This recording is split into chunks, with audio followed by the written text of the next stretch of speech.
Hi hello അസ്സാം വലൈക്കും. Welcome back to my YouTube channel. ഞാൻ എൻ്റെ ജീവിതത്തിൽ എനിക്ക് സംഭവിച്ച ഒരു കാര്യത്തെ പറ്റി പറയാൻ വേണ്ടിയിട്ടാണ് കേട്ടോ വന്നിട്ടുള്ളത്. ഡെലിവറി ടൈമിൽ എനിക്ക് സംഭവിച്ചൊരു ചെറിയൊരു കാര്യത്തെ പറ്റിയിട്ട്. ഞാൻ 2022 മാർച്ച് 13 എൻ്റെ മോളുടെ സിസേറിയൻ പറഞ്ഞിട്ടുണ്ടായിരുന്നത്. മാർച്ചിലല്ല, മെയ് 13 കേട്ടോ. അന്ന് അതുവരെ ഞാൻ കാണിച്ചിരുന്ന ഡോക്ടറെ പറ്റി പറയാൻ വേണ്ടിയിട്ടാണ് ഞാൻ ഇപ്പോൾ സംസാരിക്കുന്നത്. പെരിന്തൽമണ്ണ മാലാപ്പറമ്പ് MES ഹോസ്പിറ്റലിലായിരുന്നു, MES മെഡിക്കൽ കോളേജിലായിരുന്നു എൻ്റെ സിസേറിയൻ. അതിനു മുമ്പ് എനിക്കൊരു ഓവറി സിസ്റ്റ് ഉണ്ടായതുകൊണ്ട് ഒരു 3 വർഷം മുമ്പ്, ഡെലിവറിൻ്റെ ഒരു 3 വർഷം മുമ്പായിരുന്നു എനിക്കൊരു ഓവറിയൻ സിസ്റ്റ് ഉണ്ടായിരുന്നത്.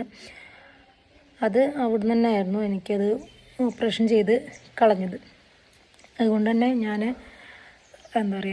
ആ ഓവറി സിസ്റ്റ് കളഞ്ഞതിന് ശേഷം അവിടെയുള്ളൊരു ഷനാസ് മാഡത്തിനായിരുന്നു കാണിച്ചിട്ടുണ്ടായിരുന്നത്. അന്ന് ഓവറിയൻ സിസ്റ്റ് ഉണ്ടായിരുന്നപ്പോൾ അന്നങ്ങനെ അവിടുന്ന് ഓപ്പറേഷനൊക്കെ ചെയ്തപ്പോൾ ഡോക്ടർ എൻ്റെ അടുത്ത് നല്ലൊരു ക്യാരക്ടറായിരുന്നു ഡോക്ടർ. നല്ലൊരു സ്വഭാവം, നമ്മളോടൊരു പേഷ്യൻറ്റിനോടെന്ന പോലെ അല്ലാതെ തന്നെ പെരുമാറുന്നൊരു നല്ലൊരു സ്വഭാവം തന്നെയായിരുന്നു. സൗണ്ടിന് ചെറിയൊരു പ്രശ്നമുണ്ട്, ക്ഷമിക്കണം. അപ്പം ആ ഒരു ഇതിൻ്റെ പേരിലാണ്. അപ്പം നമ്മുടെ ഹിസ്റ്ററിയും കാര്യങ്ങളൊക്കെ അവിടെ തന്നെയാണല്ലോ എന്നുള്ളൊരു ഇതിലാണ് ഞാൻ 3ാമത്തെ ഡെലിവറി ഞാൻ അവിടെ തന്നെ കാണിക്കാമെന്ന് ചോദിച്ചത്. പിന്നെ ആദ്യത്തെ രണ്ടും സിസേറിയൻ ആയതുകൊണ്ട് തന്നെ 3ാമത്തേതും സിസേറിയൻ ആവും എന്നുള്ള കാര്യത്തിൽ കൺഫ്യൂഷനൊന്നും ഉണ്ടായിരുന്നില്ല. അത് ഓൾറെഡി പറഞ്ഞിട്ടുണ്ടായിരുന്നു. അപ്പോൾ നമ്മൾ അവിടെ തന്നെ കാണിച്ചു. അപ്പോൾ നമ്മൾ ഫസ്റ്റ് മന്ത് മുതൽ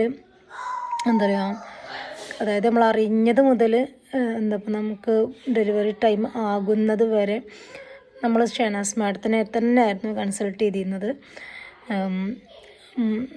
ഞാൻ പറഞ്ഞല്ലോ, നല്ലൊരു ക്യാരക്ടറായിരുന്നു, നല്ലൊരു സ്നേഹമായിരുന്നു, നല്ല സ്വഭാവമായിരുന്നു.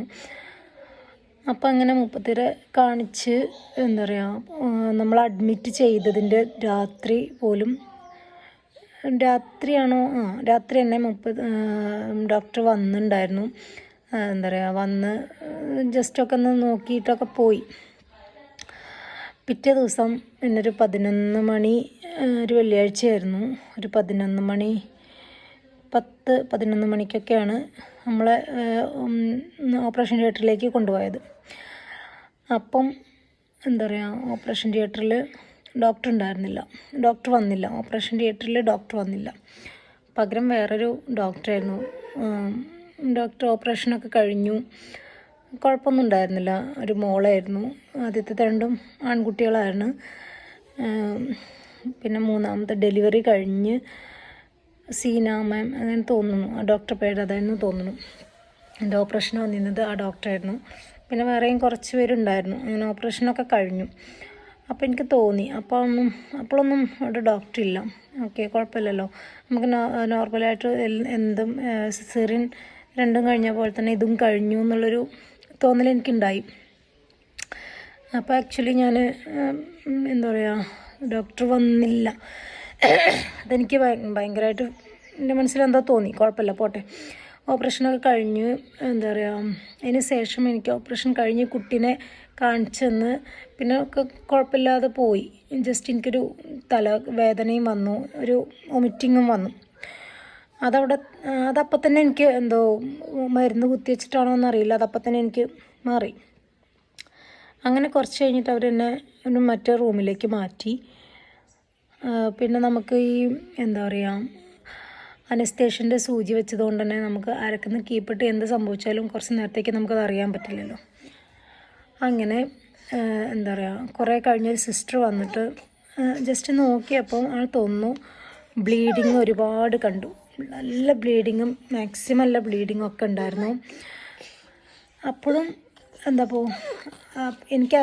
ഞാൻ അറിയുന്നുണ്ടായിരുന്നില്ല ബ്ലീഡിങ് ഉണ്ടാവുന്നത്, ഞാൻ അറിയുന്നുണ്ടായിരുന്നില്ല. എന്നിട്ട് എൻ്റെ മോള്, എനിക്ക് ചക്കര ഒരു മോളെ കിട്ടി, മാഷാ അല്ലാ. അങ്ങനെ ബ്ലീഡിങ് ഉണ്ടായിട്ടോ.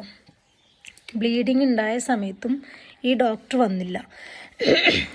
ഡോക്ടർ എന്നിട്ട് പിന്നെ എനിക്ക് ബ്ലീഡിങ് ഉണ്ടായതിന് ശേഷം ഒരുപാട് ബ്ലഡൊക്കെ നമുക്ക് കയറ്റിയതിന് ശേഷമാണ് പിന്നെ അതിൻ്റെ ഒരു ഇത് നിന്നപ്പോഴത്തേക്കും എനിക്ക് ഹാർട്ടിൻ്റെ പമ്പിങ് പറ്റെ കുറഞ്ഞു.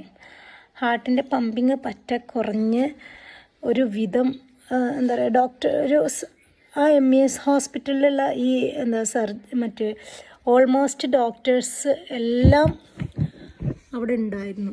എന്നൊരു 2-3-4 ദിവസം അവിടെ ICUയിൽ കിടത്തിയിട്ടുണ്ടായിരുന്നു. ആ 4 ദിവസത്തിൽ ഒരു തവണ പോലും ആ ഡോക്ടർ ഒന്ന് കാണാനോ ഇതെൻ്റെ പേഷ്യൻ്റ് ആയിരുന്നു എന്നുള്ളത് ഇതാക്കാൻ പോലും ആ ഡോക്ടർ ഒന്ന് വന്നില്ല. ലാസ്റ്റ് തന്നെ വെൻറ്റിലേറ്ററിലേക്ക് മാറ്റുകയാണെന്ന് പറഞ്ഞപ്പോൾ പോലും, പക്ഷെ ഞാൻ ഈ ഡോക്ടറെ വോയിസ് കേൾക്കുന്നുണ്ട്. വോയിസ് കേൾക്കുകയെന്ന് പറഞ്ഞാൽ ഡോക്ടർക്ക് വിളിച്ചിട്ട് അവർ സംസാരിക്കുന്നുണ്ട്. എന്നിട്ട് പോലും ഈ ഡോക്ടർ അവിടെ നിന്ന് വന്നിട്ടോ ഇതാക്കിയിട്ടുമില്ല. എനിക്ക് ബോധം ഉണ്ടാകുമ്പോഴും അവിടെ എൻ്റെ ചുറ്റിലും ഡോക്ടേഴ്സായിരുന്നു, വേറെ ഒരുപാട് ഡോക്ടേഴ്സ് ഉണ്ടായിരുന്നു. പക്ഷേ ഈ ഡോക്ടർ മാത്രം വന്നില്ല. അതിനുശേഷം എനിക്ക് ഭയങ്കര സങ്കടം തോന്നി. നമ്മൾ ഒരു ഡോക്ടറെ വിശ്വസിച്ചിട്ട് നമുക്ക് ഇത്രയും ഒരു ക്രിട്ടിക്കൽ സ്റ്റേജിൽ കടന്നിട്ട് പോലും ഒരു ഡോക്ടർ വന്ന് നോക്കില്ല എന്ന് പറയുമ്പോൾ അതൊരു ഭയങ്കര വിഷമം തന്നെയായിരുന്നു. അപ്പോൾ അതിൻ്റെ ബാക്കി സ്റ്റോറി ഞാൻ പിന്നെ പറയാം. ഇന്നത്തെ ഇത്രയേ ഉള്ളൂ.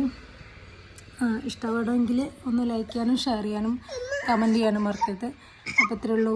അസ്സലാമു അലൈക്കും.